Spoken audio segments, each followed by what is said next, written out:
বিসমিল্লাহির রহমানির রহিম। আসসালামু আলাইকুম। কেমন আছেন বন্ধুরা? আশা করি যে যেখান থেকে দেখছেন সবাই ভালো আছেন। আমার ভিডিও দেখে বুঝতে পারছেন কি ভিডিও দিচ্ছি আজকে। যাই হোক, খিচুড়ি রান্না করছি, তাই আর কি।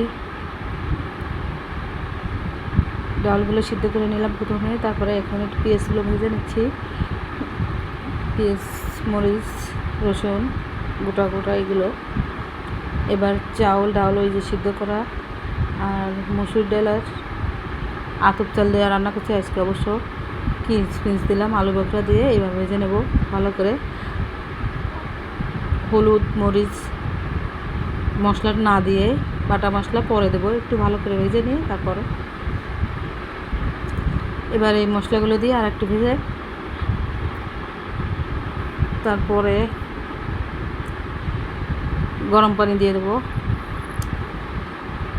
খিচুড়িতে হলো পানিটাই আসল। পানিটা যদি বেশি হয়ে যায় তাহলে লেটকা হয়ে যায়, ভালো লাগে না। অবশ্য আবার কেউ লেটকা খিচুড়ি ভালো লাগে। আলুর পরিবর্তে পেঁপে দিলাম, কারণ আলু দিয়ে দেবো না, খেতে ইচ্ছে করছে না, পেঁপে দিয়েই খাচ্ছি, রান্না করবো আর কি।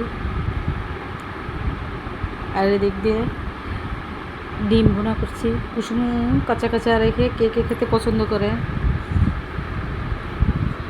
আমার কাছে তো ভালো লাগে। যাই হোক, ভিডিওটা হয়তো বড় হয়ে যাবে। এখন একটু গরম মশলার গুঁড়ো দিয়ে দিচ্ছি উপরে। দেশে যে কি পরিস্থিতি, আল্লাহ সবাইকে হেফাজত করুন। কত মায়ের বুক দিয়ে খালি হয়ে যাচ্ছে, আল্লাহ জানে। নিষ্পাপ বাচ্চারা সব।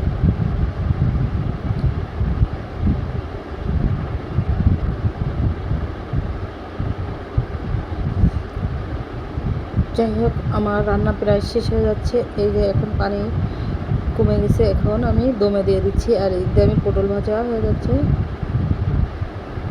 আমার রান্নার শেষ প্রায়, পুরোটা দেখানো সম্ভব না, তাহলে ভিডিওটা অনেক বড় হয়ে যাবে। এখন খাওয়া দাওয়া করবো। যাই হোক, সবাই ভালো থাকবেন,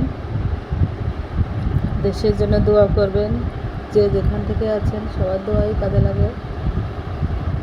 আল্লাহ হাফেজ।